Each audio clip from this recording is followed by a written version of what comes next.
distracting white text appears that says, "A long time ago in a galaxy far, far away."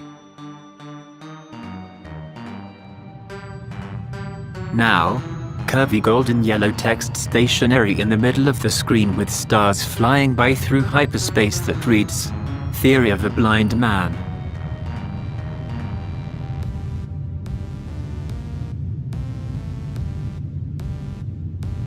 Golden yellow text begins to crawl from the bottom of the screen upwards. Episode 2, the live stream strikes back.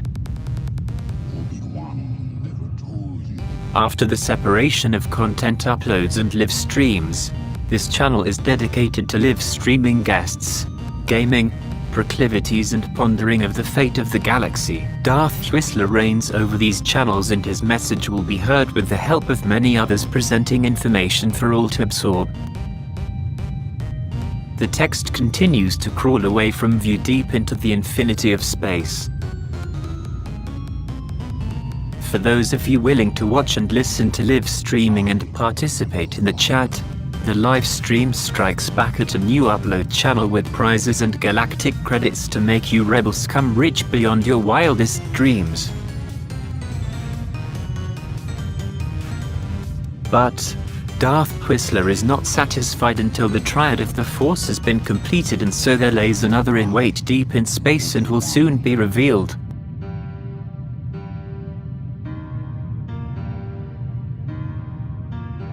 May the dark side of the Force be with you.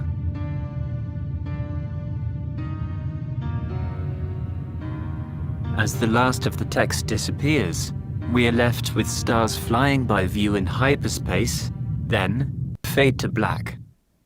Welcome everybody, good evening to Theory of a Blind Man. Got a special show for you. Let me see. I hit answer. Okay, let's do this. Alrighty, are you there, Pramit? Yes, I'm there. Could you hear me, please? Yes, I can hear you loud and clear. Oh, wonderful. How are you doing? Yeah, I'm doing well. I hope you're also doing good. Nice. Now let me just make sure that you're actually on screen here. And then we're going to talk about the app. And you are the creator of the app, right? That's correct. Awesome.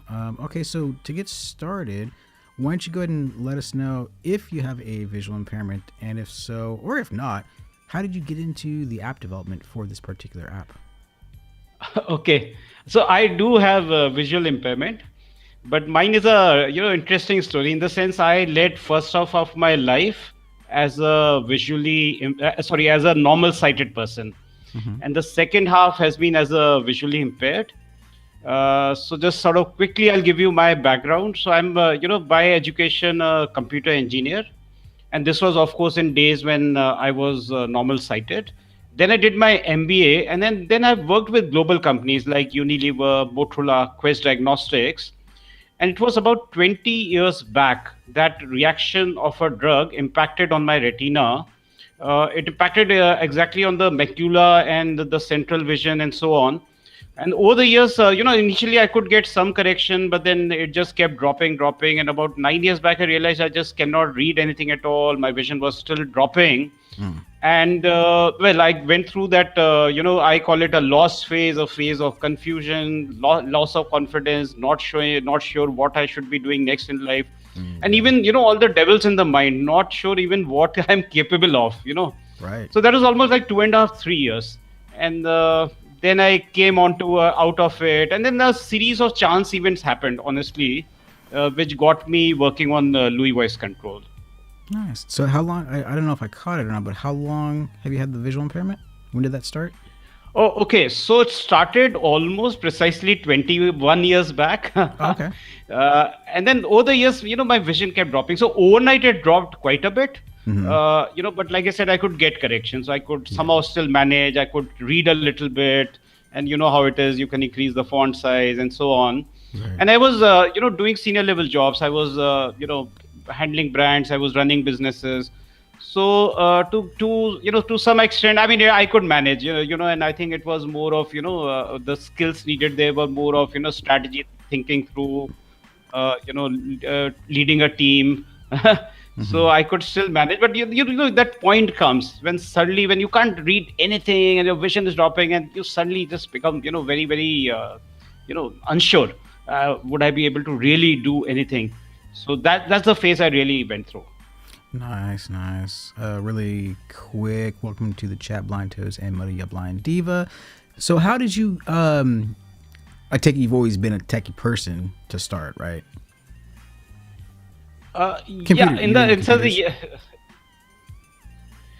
Yeah. So I'm sort of yes and no. Though I'm a computer engineer, and of course I did coding etc. during those 4 years of studying. But then I did my MBA, moved into marketing and like I said, managing businesses. So yes, I have an appreciation of let's say technology, of course. But then I don't think I'm because obviously in 20 years not in fact longer, technology has completely moved on. Oh yeah. So I worked on things like Fortran, Pascal, C, Prolog, those. So everything has changed. But the basic understanding of technology and coding and all that remains, of course, with you. Yeah, definitely. So how did you come up with the concept or the idea for Louie Voice Control? Okay, so I think post this loss phase, I was coming out of it. I was doing some consulting work and slowly getting my confidence back. And I think 2-3 events happened, which I'll just quickly talk about. I met the managing director of a top venture capital company. It's a US based company. They have an office in India as well. And just hearing my story, hearing what tools I'm using, I mean, just out of nowhere, he said, "Why don't you build apps for visually impaired?" And I said, "Look, see, when you're doing consulting, that's like a safer thing than getting into a startup." And I said, "Look, what about ecosystem? I'm technically, I can't even code. Yeah, don't worry. We'll, I think of what you can build." So that was one point. Then a chance event with a friend. I had gone to his office. On the way back, he just took my phone and smartphone and said, "Okay, why don't I book an Uber for you?" And I said, "Okay." So I said, "Okay, no point. No, it's okay to get some help." But that whole experience was amazing. So he started off by saying, "Okay, where do you want to go?" I said, "Okay, here." Gave him my destination. He said, "Okay, Uber is showing these 3-4 options. Which one?" I said, "Take this one." He said, "Okay, these are the trips, the rides available. These are the fares. How do you want to pay? Shall I confirm it? This is what is exactly there." So he was reading out of the screen and I was giving him all the options. And the beauty there was I was always in control. And as a visually impaired, I want to be independent and I want to be in control. I think that's very important, Definitely. And on the way back in Uber, suddenly this thought came to me. Oh, that experience was just so amazing, so convenient, yet being in control, like I said. So I said, what if I can build a virtual friend exactly like my physical friend, which is right there on the phone screen. It does a two-way interaction with me. It does everything within whatever app it supports. And, and it just voice commands. So, it was a very simple thought. And that's how, the thought for Louie came in. I went back to the, the MD of the VC company and I said, okay, because, sometimes what happens is another very important thing. Sometimes it's very easy to criticize what is there. So it's easy to say, oh, this doesn't work, that doesn't work, but then he had put back the challenge onto me. He said, okay, I have heard enough. Now you tell me what is good, what will work. And I can tell you that's not easy to define. So I think this experience shaped that whole, that whole thought of, what is it that, I would like to build. Okay. So is this for both Android and Apple? Currently, it's for Android. And I'll tell you the only reason it was because, see, typically if you go to any app store, a certain kind of app has got probably 50 other clones, similar, doing things little differently, but in the same space. So when the thought came and then we started looking at, both on Google Play Store as well as App Store, and we found nothing. And we said there must be something wrong. So either, the idea is so revolutionary, which of course it was not. It's a very simple thought. But then we said, okay, there must be something, technology must be difficult. People are probably not able to do it. So we actually, before we, did the startup as a company, we said, okay, let's reach out to people and let's do some kind of technical feasibility. That took us almost 9 months. Oh, wow. And it just so happened there were a couple of companies who, just offered to help us pro bono. And they did minor, prototypes, but that at least, showed us that there is a light at the end of the tunnel. They were good at Android, so it just happened so that we said, okay, let's start with Android. Let's start somewhere. Yeah. Let's build something. Let's put it in the hands of the users. Let's see whether it is only like I was initially hit with thought that maybe Louie, maybe I'm maybe the only idiot who may be using Louie in the world. So fortunately gave it to users. So this is where we are now. The confidence is coming. We are getting a good feedback, and next year we plan to do iPhone as well. So we want to do go through a similar process for technical feasibility. Yeah. We know of the tricks of how to do it, but then of course the operating systems are different, and how much it allows, doesn't allow, whether we do it this route, that route, all that has to be figured out. Yeah. I remember, I think it was like late last year or early this year, you reached out to me on Instagram, I think it was, or the Theory of the Blind Man business page. And I'll be honest, man, after we spoke for a little bit, I completely forgot about it. So I apologize for that, but I'm glad No, you're not here. at all. I'm glad you're here now. So for people out there who do use Androids, all the links you need are in the description box below. When did you first release Louie? Okay, so actually not. So it has been on beta for almost more than a year. Okay. And in fact, all our development in the past 1 year, I can confidently say, is all based on user feedback. So we have currently we have about users in about 70 countries. Nice. I mean, every day we get peppered with feedback, suggestions, ideas. This is not working. Improve this. So Yeah. all of that, and I think that really helps drive. Because also being a visually impaired, sometimes what I feel is when people give me a feedback, I think it's more important, because what happens if you see a typical world, even let's say family and friends around, they may understand I see this, I don't see this, or I don't see at all. But what they don't sometimes understand is what's going on in my mind. Right. And I think that's because the mind inside, the blind person is, I mean, nobody understands. And that is what I try, and so I try and interact directly. Everybody has my email ID. I freely share my WhatsApp, mobile number, my Skype. So the whole idea being that I like to talk and understand, okay, where are they coming from? So if they say something, what is their real need, kind of a thing. Yeah. And that really helps drive the whole project, in the right direction. So, and depending upon the need, the pain points, which now they can freely express. So that's the other benefit I get. So besides Uber, do you happen to have your phone handy to do a little demo? Unfortunately, no, right now. Actually, if you had told me, I would have prepared for it, because then I could have, put a camera and captured it. So right now, no. Okay. That's no problem. But we can record it separately. I can, give it to you.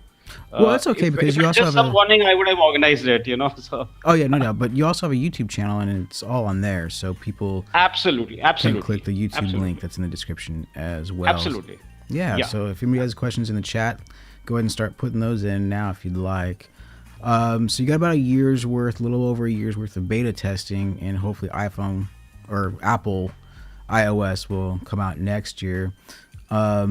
Has a majority of the feedback, and this is what I noticed, and this is why I asked the question, is it seems like when a visually impaired person creates an app, they get a lot of flack from the blind community. So how's your feedback been from us? Actually, this is something funny. This is what I was warned initially by everybody. And just to tell you, I'm like a complete outsider. Reason why I'm saying complete outsider, and look at my story. When I was going through this lost phase, I had no idea that, there's something called a screen reader. I figured it out accidentally. First time I thought my phone got locked. My kids thought the phone got locked. So we had to go to Google to figure out how to get out of the screen reader because suddenly the gesture changed. I came across, on my Windows PC, I came across NVDA, the screen reader, only because the name sounded interesting. I had no idea about it. I just thought NVDA sounds interesting. There's no harm in installing it. Suddenly I said, oh wow, this is something wonderful. So I'm like a complete outsider. And let me be honest, till 1.5 years back, and I'm just saying this all honesty, I had not interacted with a single visually impaired person. When I say interacted, I would have seen them on the road. But interaction, where you want to talk to them, your friends, you want to understand about their life, want to understand their concerns, their high lows, everything. Right. I had not interacted. So, when I was coming from that kind of just fresh outlook, and I was just trying to solve honestly with Louie, just trying to solve my own problem. And like I said, am I the only idiot who's going to need it? So I think coming from that, I was warned by a lot of people that look, and my experience has been exactly opposite. Oh, And I'll tell you good, what. So good. I'll tell you what. So there has been a lot of encouragement. Now I'm telling you, I'm going to tell you the story of yesterday evening. Mhm. So there is this guy who, in Mexico, who also speaks, by the way, good English. His name is Guadalupe. And Guadalupe, he reaches out to me. He tries the app first. First, it was in his language was set as Spanish. He changed it to English. Mhm. He sends me one message saying he loves it, and we actually, through analytics, we could actually see that he had actually used the app quite a bit. I mean, there were a lot of sessions he had done, about 17, 18 sessions. Okay. Then, because I just wanted to be sure, has he really used it? And then he says, can I, if you don't mind, can I do a YouTube tutorial for you? I said, go ahead.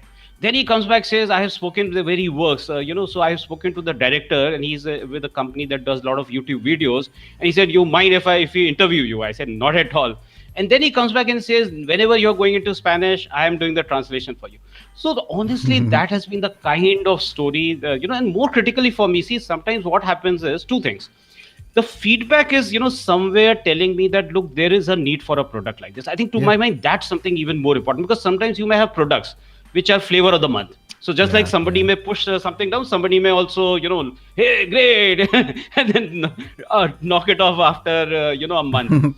So I think there is a genuine need for something like this. I think that's just Mhm. the thought that I can do, everything within an app with just voice commands. I think Yeah. that is something which is resonating. And two, I think honestly, what happens is that I love feedback, which are, let's say, so I'm not looking for, oh wow, great app. Like somebody yesterday wrote on Play Store saying best app in the Play Store. Now, that's wonderful. But then, what really helps are people when they come back and they say, oh, it doesn't solve my problem, or I would Mhm. like you to do Gmail as well. I struggle there. I would like you to do browsing, read documents for me. So that kind of constructive feedback, and I think honestly we have been very lucky so far. So my experience Mhm. has been very, very positive, very constructive feedback. Well, that's good. And I know in the latest version of iOS, there's actually a Right. function in the accessibility features called voice control. Have you got to play with Absolutely. that at all? I have played a lot. So by the way, so I have all kind of phones, and so I am using iPhone. I'm using, of course, Android, and I also have an Alexa speaker. And what I'm constantly trying to do is to actually learn, because Mm-hmm. there's a lot one can learn from these assistants, Siri, Alexa, Google Assistant, Yeah. voice control. There's something similar called Voice Assist. By the way, in fact, Google had built it several years back, Right. which is very similar. So the whole idea is to learn, because there are, of course, you can always see some good things and get ideas, and also to sort of benchmark yourself and see that I mean, how can we do things which is more tailor made for blind. So if you allow me, I can also, I would like to also say what are the differences with voice control. I think it's something beautiful, but Mm-hmm. then Louis and voice control are different. Okay. Okay. So basically, see, the way voice assist and voice control, the way both started were on the, they were really for people who are sighted, but people with motor disability. Hmm. So if you see the early version, they used to have a number which would appear, and then you're supposed to see that number. So I initially tried to use them, and I just couldn't, because I mean, of course, I can't see the screen. And then they don't have any voice feedback, so that was the other problem, because without a voice feedback, it really, it doesn't really lead to any kind of an interaction. Mm-hmm. And I think the fundamental difference still is the way Louis works intuitively. So it's like almost like a friend there on the phone screen. Now, as an example, I'm just going to take an example. Let's say in Uber, I can take maybe let me take Uber, because there are other apps also we do. Mm-hmm. Now, right at the end, we actually confirm with the user. Now, this is something that Uber will not do, but because I realize that for a visually impaired, it's very important to be in control. So before I do a confirm booking on Uber, it's important to just be sure that what is my pickup point, that that GPS has picked up, because sometimes it can be little wrong. What is my destination, how am I paying, how am I fare, everything confirmed. And you can edit from there. So if you, for example, say edit, if you say edit my pickup point, let's say, now there are lots of hoops and lots of things that Louis will do to get you to that point and say, okay, tell me your pickup point, right? So you can edit it. Now, what happens in a voice control is, so what I'm trying to say is Louis is doing it intuitively. User just has to say what they want and it will bring it to them. Hmm. What voice control will do is that you have to know the buttons on the screen, so you can only speak out those buttons. So you and there is no way, if you are not familiar with that, there is no way you can use it. So it's almost like I keep giving a very simple example. So let's say I'm as a visually impaired sitting on my chair and I want a glass of water. I tell Louis will just go get the glass of water, so it does what I want, right? In doing that, it may have to do 10 steps, open 3 screens, whatever, it will do that automatically. Hmm. Voice control, I have to literally tell voice control, okay, get up, straighten up, take a move left foot forward, move right. I mean, so you have to really do it button by button by button. Right. So that's a very, very strong fundamental difference. Not to say, I mean, it's a great app, because sometimes, I have to be careful, because I think there are a lot of beautiful apps. And in no way am I trying to say that, it's just that Louis also does a certain need, meets a certain need. And people who want to do it with voice, I think, Louis is for them. Okay, I'm going to play, if you don't mind, I'd like to play your sure. tutorial video from your YouTube. And then Sure, we will that'll get be to any questions that are in the chat. And so let me get this. What is this? Oh, geez, hold on. Install system audio. Great. That's interesting. Okay, I will not be able to play it, so I take that back. For some reason, my system audio got uninstalled. BlindToes asks, will this work across the whole, with all apps, or is it only specific to certain apps, or is it kind of, how do I explain it, like a window within a program? Like Louis would be the program, and then it opens the apps within itself? Okay, great question. So I think there are 2 questions within that. I'll take the second one first. Okay. No, so Louis is like a virtual friend, which you will not see anywhere. So Louis, in fact, just has one screen of its own, which is just the settings. Now, Louis works on top of the screen. So it's like a virtual friend sitting there. You don't see it. It's like a companion you can call anytime. So what it does is that we, in fact, because of this approach, we don't even need an integration with any of the apps.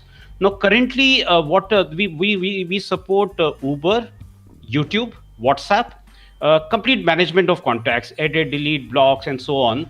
One can do calls, one can do text messages, and like I said, a whole lot of other apps we are working on: Facebook, Messenger, browsing, Google search. Even simple things like receiving or disconnecting calls. So as the feedback comes in, we just try. We want to do Gmail, for example. I think that's an important one. So basically, yes, specific apps have to be voice enabled. But as far as the user is concerned, they only feel that voice interaction between Louis and the whatever app that they're using, and there is absolutely no window, nothing. It just and one can bring in Louis anytime. One can ask it to go off anytime. That's how it works. So, for example, if you had Twitter going, we all know how fast the newsfeed can go on Twitter. How would you have it read your newsfeed? Okay, so Twitter is not yet voice enabled, but I can take a counter example. Let's say in WhatsApp, where there are a lot of people doing very, very fast chatting. Yeah, it goes one after another. Now, what basically Louis does is that it will keep recalibrating. So it will do one task, then recalibrate. So basically, there's a so depending upon the need, we can sort of keep refreshing what's there on the screen, and it's working on the screen, right? So what a sighted person sees, which is I think your point, right? Because the feeds are coming in fast, right? So the way a sighted person will look at it is really the way Louis will also look at it and give that feedback. Okay. Kind of depending on what you want to do. So it can be really fast, because see, today's smartphones are like, when I did my computer engineering, we had a mainframe which was like, a huge hall. I think these are like, much faster. So I think the what only holds us back, I think, is just resources.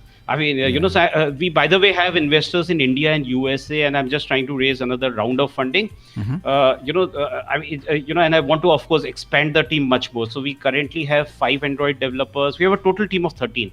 There are three more visually impaired from apart from me, who are into testing, user experience. There's a small marketing team. So I think we want to put in more developers, and I want to actually, I don't know if possible, and maybe through your forum, if I want to also hire visually impaired Android developers, because they will bring in another way of looking at the app, and Yeah.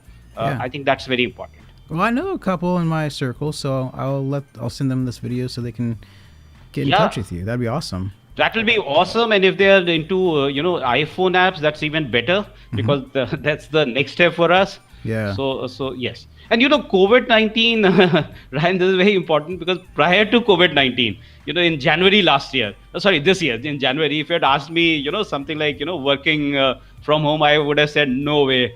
Everybody comes to the office. Now I think I'm actually open, and right now I have people across the country. So I'm just wondering, why not across the world? I Yeah. mean, it's just that so many cultures, so many different thoughts, and it's more like, I look at it more like a community project. And get more and more, like the story of that Mexican user I told you. I mean, there are a lot of Hmm. people actually supporting us. The voice Nice. sends, in fact, in the latest update, are going to be actually done by a lady who's near Yes. LA in US. So there are a lot of people just coming out and helping, and and I would really like to seek that community support, and build a bigger team. Yeah. Nice. Nice. Oh man, yeah, that sounds really exciting. And if you ever get to the point of your doing beta testing with end users for iOS, I'd be more than happy to participate. Right. I love doing Absolutely, testing. I'll be connecting with you for sure, because we, again, like I said, see, sometimes what happens is, this again, I'm just sharing. So sometimes it's very easy to get into that founder's ego and Mm-hmm. say that, Yep. okay, I have built the greatest app, and so if somebody doesn't like it, he's an idiot. so and it happens. And for me, the way I look at it, somebody other day said, you're running a business. I said, no, I'm running a social venture. It's not a business, Yeah, because yeah, it's important that I build something which really works. See, that's another important thing. So each and everything that we are trying to show, Louis actually does, because I've been in marketing, so you can imagine making tall claims and delivering mm-hmm. maybe a little bit. This one has to be real. I mean, this one has to really work. This one has to really impact positively our lives. Yeah, Otherwise, I mean, otherwise, it's just all a waste. The whole yeah. effort. I got another hypothetical for you. Let's say you're using a GPS app, Right. and okay, so obviously I use Apple iOS, Correct. and there's an app called Soundscape, for example. If you've Okay. ever tried that or Yeah. not, I haven't, but I would try it out. Yeah. wonderful, wonderful app. It's 3D sound plus GPS, so it gives you directional sound locations, or beacons, or Right. whatever you want to do. So let's say you Right. had Louis running on like Google Maps or something. Correct. How Correct. well actually does it already work with the GPS app? Let's start there. Not yet, but this is something that people have asked us for, certainly Okay. for Google Maps. So just to tell you, so what the way Louis works is that we don't interfere with the functionality of the app. So the whole idea is the app has a certain functionality, right? Mm-hmm. And like I said, because so we don't want to change that, but basically we are just bringing that whole experience of being able to use that app with just voice commands. So the core functionality remains, and if anything, we may heighten that. So I'll give you an example. In Uber, for example, Uber will always pitch in rides. There may be certain rides they want to promote. It will always Mm-hmm. happen. We always give the rights to the user in the order of increasing prices, because I am very price sensitive, and I presume most of us are. At the same time, for example, a user might be wanting taking a specific ride every day, which may not be the cheapest, right? Fair enough. Mm-hmm. So you can just mark it as a favorite. So all that you need to say is voice command, just say mark this as favorite. Next time Gotcha. on, every time this will be the first. So so these are little value adds we can bring in YouTube, for example. We can automatically skip ads if the user wants. So there is a setting for that, Mm-hmm. right? Because I mean, people told me that as a visually impaired, why do I have to watch ads all the time? So I think Yeah. depending, so the way we do it, so let's say you told me about this app, we'll first analyze it. We'll take feedback from you. Okay, I mean, how can we? What are the pain points in using this app? What is it that you want us to really voice enable, voice control? Can we add some value? Mm-hmm. So that's we go through that process, and then we actually start by building a user experience. Then only it's given to developers, because if you see, what is this app? It's just a two-way voice interaction, right? Louis says Mm-hmm. something, user says something. So that user experience, that voice conversation has to be first actually laid out before a developer starts touching it. Yeah, yeah. Let's see. BlindToes asks, or excuse me, says this app sounds really amazing. And oh, that's a good one. Okay, so crazy idea, he says. He Yeah, exclaims. yeah, absolutely. I love crazy ideas. I'm also, by the way, half mad, so more. My wife says fully mad. He says, crazy idea, using this app, the Louie app, to play an audio game. See, this is something I really want to experiment with, honestly, right? Because now I think it should be doable. But this is something. So maybe if the gentleman there could give me one game, which I could then play around with and see how we can add value. That Okay. will be nice, actually. I got a ton of game reviews on my channel, so there's Oh, quite a few wonderful. audio games out there. Oh, great. One that comes to mind is So Circus Smash Revenge. any one which you can tell me and where you feel that look, Sir Louis could add certain value, and that'll be Oh, but it's if got to it be an might, Android, huh? yeah. No, that's okay. So maybe hopefully a lot of these games are I think across Android and iOS, Yeah. or I can try it out on iOS at least from an experience perspective, figure it out. Okay. Cool. Let's see. CDubs Blind Life asks, what are we talking about? We are talking about an Android app called Louie Voice Control. Hey, get off my microphone. Oh my God, my cat's crazy. Yeah, Louie Voice Control, and it's like a personal. Pramit, go ahead and explain it again briefly for Yeah. Okay. CDubs. Okay. Sure. Okay, so the Louis Voice Control, basically the thought is very simple. You should be able to voice control, or simply put, uh, control all your popular apps. Do each and everything within those apps, all the major phone functionalities by just purely voice commands. So just to explain it, maybe I can also, say what is the difference, let's say, with the when you compared to a Siri or an Alexa or a Google Assistant. So there are three fundamental differences. Number one is, like I said, Louis will do each and everything within a supported app just by voice commands. Now that's not something any of these voice assistants do. They'll do only superficial two or three things. So that's difference number one. Number two, Louis does continuous voice interaction. So, for example, the Uber experience that I was talking about, now that can Yes. only be delivered when you are doing continuous, voice interaction. Now, of course, we all know that Siri will, you'll wake it up, it will come on, it will do something, then go silent. So they work like that. And the third big difference is, see, the great part about Louis is, so let's say I'm in Uber, any screen on Uber, just do a double shake, Louis will come out, it will automatically understand which screen the user is on, and it will just start from there. Try that with any other voice assistant. They don't do that. So you can't open a messenger and say, okay, send me a reply to this. It doesn't happen. They'll just start from scratch. So everything is Yeah. from scratch. Everything is like one single command basis, and then of course they do a little bit of thing. So Louis Voice Control, being myself visually impaired, is it has been built for a blind person who cannot see the screen. So that's the starting point. So then you can imagine, the whole, and I don't think anybody in his right mind will go about building an app for, a blind person. So everybody starts with sighted. So that's the difference, right? So because it therefore looks into the mind of a visually impaired, and then Louis built in with that thought. And I do like your your description earlier about your friend who's sighted Yes. booking the Uber ride for you. So CDub, BlindToes, Motorblind Diva. It's kind of like you were with a sighted friend, family member, or whatever, and you guys are walking down the street, and at what they're seeing out and about, they're telling you at the same time. So it's like a friend. It's like a personal assistant. Let's see what else we got. Galaxy Colony, says BlindToes. Oh, I remember that game. That's actually pretty. That would be it's a role playing game. So there's not a whole lot Okay. of like interactive action, but it's kind of turn based type of game. But it's actually, I've got a demonstration on that on my channel as well. Thanks, BlindToes. And it's only Android. Yes. Hopefully beta iOS this coming year. Do you have an estimate for when you're going to start beta testing for iOS? Yeah, absolutely. So second half of next year, which is precisely 6 months from now, we start technical feasibility. Like I said, I'm just in the process of raising funding. Right.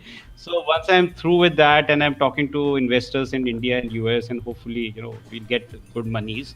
So second half of next year, definitely we do the feasibility. Cool. What else we got in here? Let's see. Mariam Blind Diva asks, I was just going to ask if you'll be looking for what?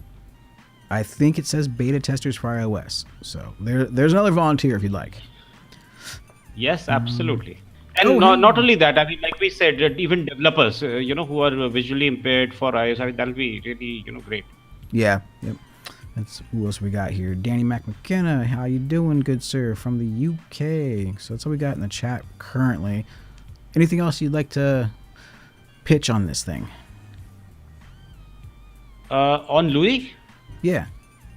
Yeah, okay. I think I just want to talk about the name Louie because that's again an interesting story.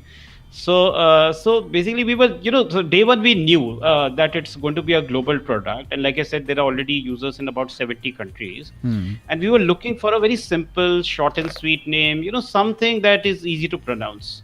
And, so whether you are in Russia or South Africa, we have got, by the way, a lot of users in these countries as well. So, somebody, an agency that was helping us out came with, the name Louie. And of course, there's an instant, connection with Louie Braille. And, the whole simple thought which really drives me is that, look, Braille has been so instrumental in, such a great impact on the life of, blind people. Yeah. So if Louie can do just a little bit of that, and like I said, a real positive impact, so that's all that we are really gunning for. Nice. So it's always, the name itself, therefore, is inspiring. I know the first thing that I thought of was Louie Braille, for sure. Right. Speaking of Braille, have you done anything with Louie Control and Braille? Not yet. In fact, this is again something that I would like to work on. And honestly, because I personally, like I told you, my story, which is I just learned as I went along. So I haven't learned Braille, so again, some guidance from, somebody who would like to help out in this, where I can develop an understanding and then understand, what needs to be done. Certainly, I would like to work on. But my understanding is absolutely zero on this. Yeah. Interesting. Okay. What else we got? Hey, Whistler. Yeah, it's been a while, Danny. I'm good. Thank you. I'm glad you're doing good. All the way out from the UK. You're up late once again. Get some sleep, brother. Alrighty. So, let's see. I really have nothing else to ask. So I guess we'll give it a little bit, see if there's any specific questions for the Louie Voice Control app. What do we got here? I just got a notification, but it's not showing up now, of course. Here we go. Doing good. Oh, well. Okay. How much will... let's see. Can you use, let's say, Talkback in tandem with Louie Voice? Oh yes, so this is a very important question. So where I came from, because being a visually impaired, I myself do that. So the way Louie is built, that it works with anything that the user is using. So let's say the user may be using a screen reader, a Talkback. By the way, Louie also has a built-in screen reader, but which is very basic because our entire focus has really been on the the voice control part of it. So one can use it with a screen reader and without a screen reader. So that's very important. So, that it's like an open platform. And if I can just also add that, you can add any voice. So any text to speech engine that you are, you want to use vocalizer, you want to use auto TTS, whatever, Google TTS, you can set it to your requirement. And it's very simple. By the way, in Louie, these simple things, all you got to say is you just tell it to change voice. And it will tell you options. Okay, you got Google TTS, you got vocalizer, switch to this, it immediately switches. You can just say talk fast, talk slow, all of that. So the whole idea is that give an open kind of a platform where, you just customize it to your need. And you don't have to switch off Talkback, because that, I think is a worst possible thing. Yes. No app for visually impaired should be built like that. No. Where you first say, okay, shut off Talkback, then use it. It's not right. That's kind of what I was wondering. I don't know about Talkback, but I know at least for iOS, VoiceOver Yeah. specifically, if you just triple tap 3 fingers, it mutes VoiceOver. So I was wondering if that could be a possibility. Correct. So there's something similar, but then you have to customize it. So there is a volume up and down key in Talkback as well. Yeah, okay. So, but I just wanted to make it, seamless, so there's no point in first saying, okay, first you shut it off. And if you don't shut it off, then, the user experience is a disaster. So I think it added a greater challenge on us, but we said we'll do it that way. That the user just starts it off, because see, Louie has to be like always a friend on call. Right, like I said, I may be inside an app and inside YouTube, and I may just do a double check and call it. I can call it by "Hey Louie." I can, there are 5-6 ways in which you can call Louie. So then it's very, it's not a very good thing to start it off and say, "Oh, I didn't shut off Talkback." So that's why it's just seamless. Yeah, very, very true. Well, Pramit, I want to thank you very much for coming on and talking about your Louie Voice Control app. It sounds very interesting, and I can't wait personally for the iOS version. So if you absolutely, even I can't wait. Would love to get your feedback and and help me improve the product. Really, that's what is important. Yeah, being inside the blind gamer community, there's a lot of tech stuff, a lot of coding, programming that we're all interested into. So we can definitely get some help for you. Oh, that'll be wonderful. Before we sign off here, why don't you go ahead and tell people how they can find you on social media or YouTube or whatever, besides the links that are in the description box, people. They're all there, but go ahead. Okay, so I am sort of there all over, and the important thing is I personally like to connect and talk and chat. So my email ID, which again comes to me directly, it is Pramit. So my name is Pramit, and I'll just spell it out. It is Pramit. So it is Pramit@louievoice.com. And the spelling for Louie is Louie. So it is Pramit@louievoice.com. And I am all over. So I'm on Facebook, Messenger, Instagram, Skype, WhatsApp, or just call me. My number, I'll be happy to share, Ryan, that number as well. Right. And yes, I would love to get your feedback, get your support. Thank you so much. Cool. Thank you. And thank everybody in the chat for joining us tonight. Please share the video and let all your blind community circles, low vision community circles know about this. It could be a big benefit for a lot of people. So until next time, everybody, it's been Theory Blind Man. Remember, love is blind. Keep it blind.